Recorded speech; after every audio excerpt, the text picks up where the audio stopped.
Hello students, मैं अमित कुमार आप लोगों को JPIT नालंदा का यूट्यूब चैनल में स्वागत करता हूं। स्टूडेंट, आज हम नेटवर्क थ्योरी में ये यूनिट 2 का नोड एंड मेश एनालिसिस चल रहा है, जिसमें हम लोग पिछले क्लास में नोड एनालिसिस देखे थे और उससे कुछ रिलेटेड प्रॉब्लम डिस्कस किए थे। आज हम लोग मेश एनालिसिस देखेंगे और उससे रिलेटेड कुछ प्रॉब्लम डिस्कस करेंगे। ठीक है, तो स्टार्ट करते हैं।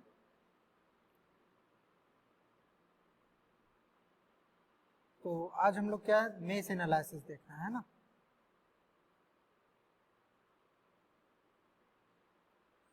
मेश एनालिसिस ये किस पे बेस्ड रहता है? ये किरचॉफ वोल्टेज लॉ पे बेस्ड रहता है। कहने का मतलब किरचॉफ सेकेंड लॉ पे लिख देते हैं। It is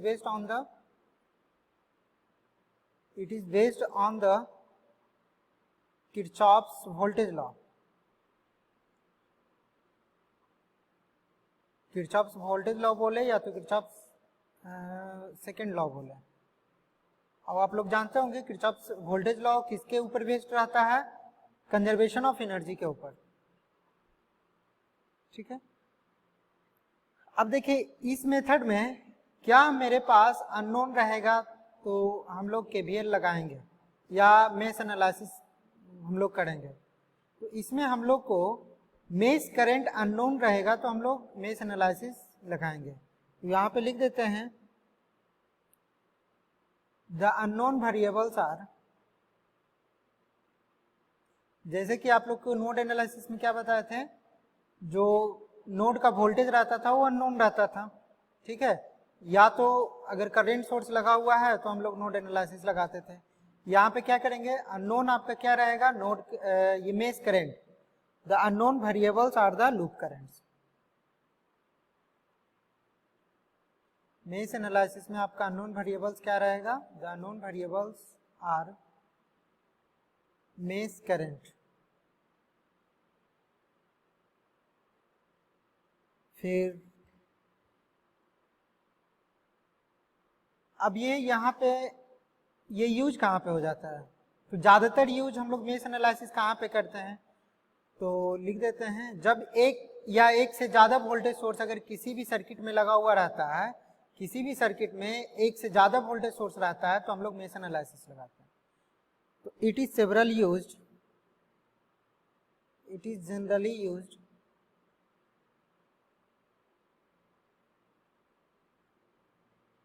when the circuit contains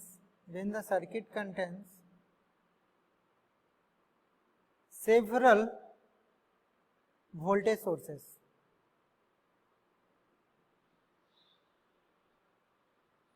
ठीक है, इसका मतलब क्या समझे? जो मेश एनालिसिस रहता है KVL पे बेस्ड रहता है। इसमें अननोन क्या रहेगा आपका? मेश करंट अननोन रहेगा। कहने का मतलब कोई सर्किट डायग्राम है,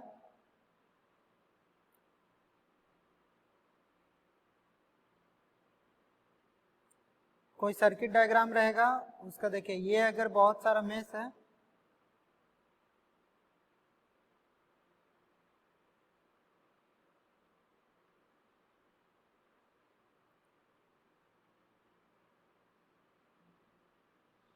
देखिए यहाँ पे एक क्या दे दे, वोल्टेज सोर्स एक अलग से दे दे। तो यहाँ देखिए 3 मेश बन रहा है। एक मेश ये, यहाँ पे V1 वोल्ट हो, यहाँ पे V2 हो, ये रेसिस्टेंस का वैल्यू R1 R2 R3 ये ऐसे कुछ रहा है। तो इस केस में देखिए यहाँ पर भी अगर एक रेसिस्टेंस लगा हुआ है, ये भी एक मेश बन गया, ये भी एक मेश बन गया। तो ये सब क्या है, 3 मेश बना। तो 3 मेश में आप लोग अलग अलग नेमिंग कर लेंगे कि मेश 1 का मतलब यहाँ पे लेबल कर लेंगे कि मेश 1 इसको मानेंगे, मेश 2 इसको, मेश 3 इसको, है ना। ठीक है, हर एक मेश का लेबल कर लेना, मतलब कि उसका नामांकन कर देना। जितना भी लूप रहेगा वो लेबल किया हुआ रहेगा। ठीक है, ये I2 हो गया, I3 रहेगा। तो I1 I2 I3 का वैल्यू अगर मुझे नहीं मालूम है तो हम लोग क्या लगाएंगे, इसमें मेश एनालिसिस लगाएंगे। कहने का मतलब इस सब में सारा मेश में हम लोग KVL लगाएंगे। ठीक है, यहाँ पे आपका V1 और V2 का वैल्यू दिया हुआ रहेगा।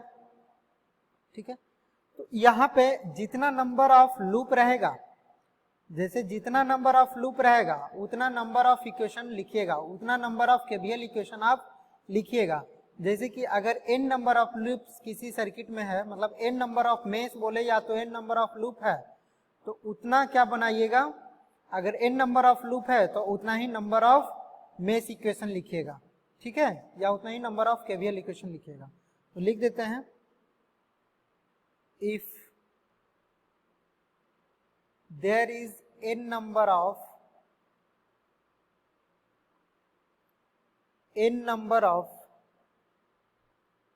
लूप्स या meshes in a circuit या नेटवर्क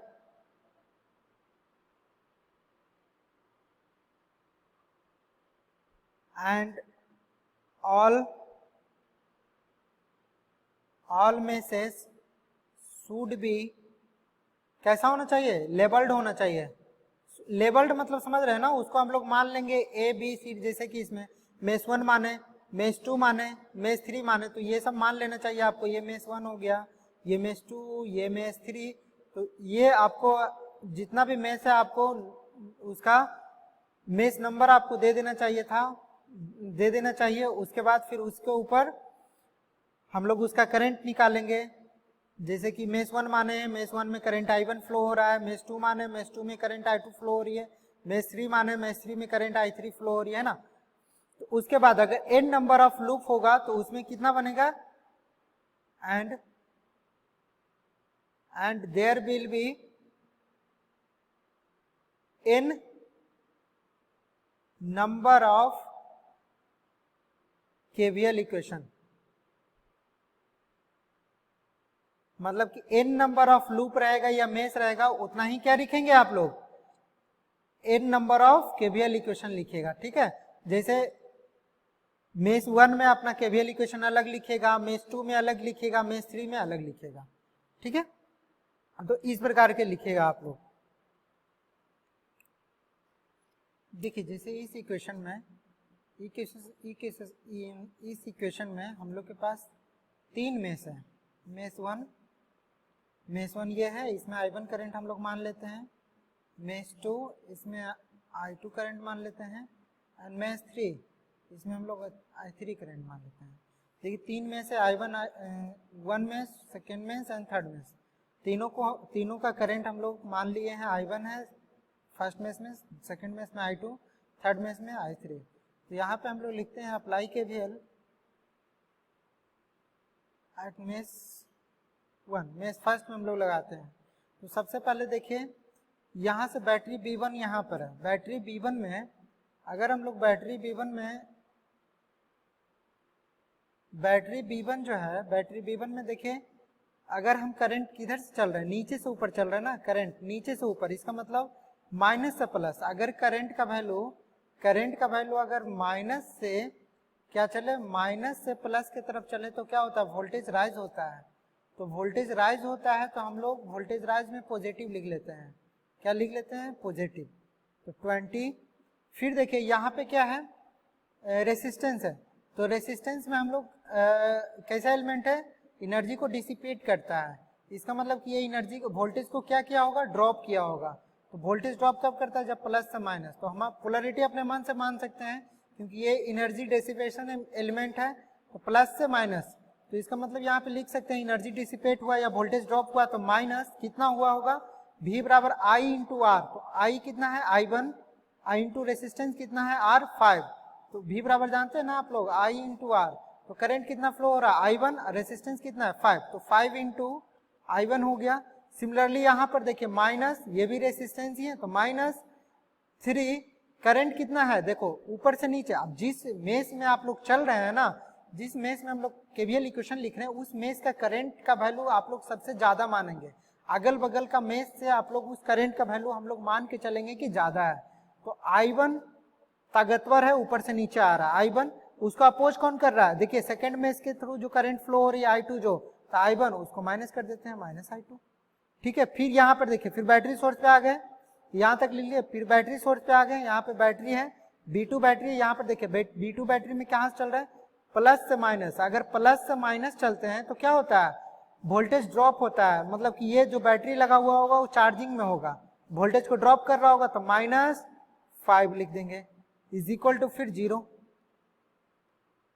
तो ये कितना लिख लेंगे, -5 माइनस करने बोला 20 minus 5 minus 3i1 minus minus plus 5i2 is equal to 5।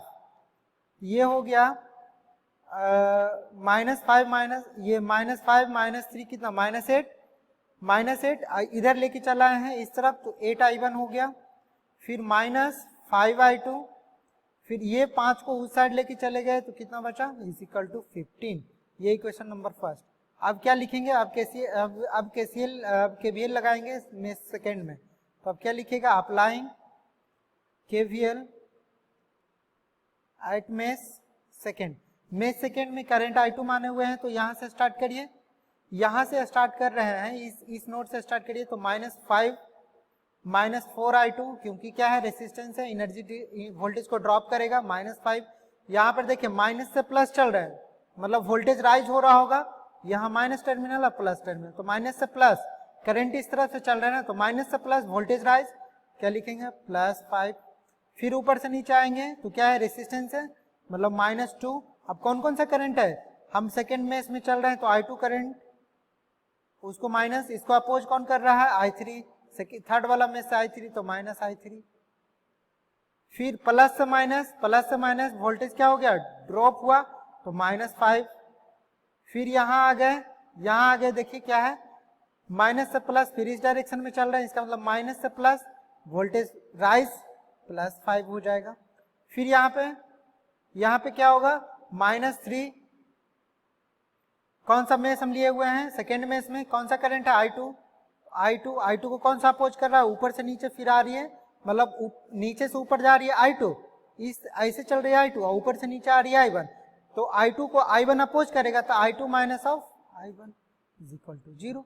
अब इसको सही से लिखेंगे, -4i2 -2i2 -3i2 कितना हो गया, 4 2 6 3 9, मतलब कि -9i2।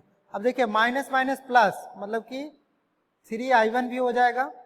फिर अब क्या हो गया, माइनस माइनस प्लस 2i3, अब फिर 5 ये 5 कैंसिल, +5 होगा, अगर इक्वल के साइन के इधर इस तरफ लाएंगे तो -5। ये हो गया आपका सेकेंड इक्वेशन, ठीक है। अब थर्ड में इसमें लिखेंगे, अब क्या लिखेगा, अप्लाइंग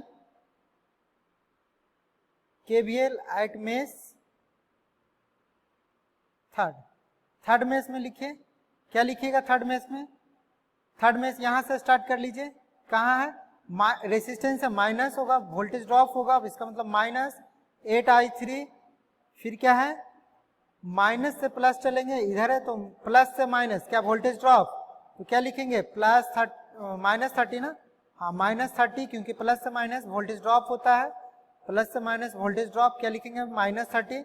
फिर यहाँ आ जाएगा माइनस से प्लस वोल्टेज राइज +5 वोल्ट। फिर देखिए ये रेसिस्टेंस है, इसका मतलब वोल्टेज ड्रॉप करेगा, -2 लिख दिए। करंट वैल्यू को कितना है, मेष 3 में करंट का वैल्यू I3 है, तो ज्यादा ताकतवर है तो ताकतवर में से घटाएंगे कमजोर को, कमजोर किसको मानेंगे, अदर मेष का करंट का, तो अदर मेष करंट I2 है जो I3 को अपोज कर रहा है, तो -I2 इज इक्वल टू 0। अब इसको कितना लिखेंगे, -8i3 -2i3 -10i3, अब ये क्या है, माइनस माइनस प्लस, तो +2i2 लिख लेते हैं। अब इधर कितना, -30 + 5 -30 + 5 -25, तो इधर इक्वल टू का साइन आ गया, इधर 25 आ जाएगा, इसको इक्वेशन नंबर 3। अब हम लोग क्या करेंगे, इसको पहले सॉल्व कर लेते हैं, उसके बाद हम लिख लेते हैं, उसके बाद देखिए स्टूडेंट, तो जब ये इक्वेशन हमने सॉल्व किया, सॉल्विंग इक्वेशन 1 और 2, मतलब I1 का वैल्यू यहाँ से निकाल करके, यहाँ से I1 का वैल्यू निकाल करके इक्वेशन 2 में रखे हैं, तो ये इक्वेशन मुझे मिल गया 63i2 - 16i3 = 88, जो तभी इसको इक्वेशन 4 माना है। तो इक्वेशन 3 ये और इक्वेशन 4 को जब सॉल्व किए तो मेरा I3 का वैल्यू आ गया -2.337 एम्पियर, फिर I2 का वैल्यू आ गया 0.8026 एम्पियर। जब I3 और I2 का वैल्यू इक्वेशन फर्स्ट में रखे, ठीक है, ये I2 का वैल्यू जब इक्वेशन फर्स्ट में रखे तो मेरा आ गया I1 का वैल्यू 2.17 एम्पियर, ठीक है। I3 का वैल्यू देखिए निगेटिव में आया है, इसका मतलब जो I3 का वैल्यू हम लोग इस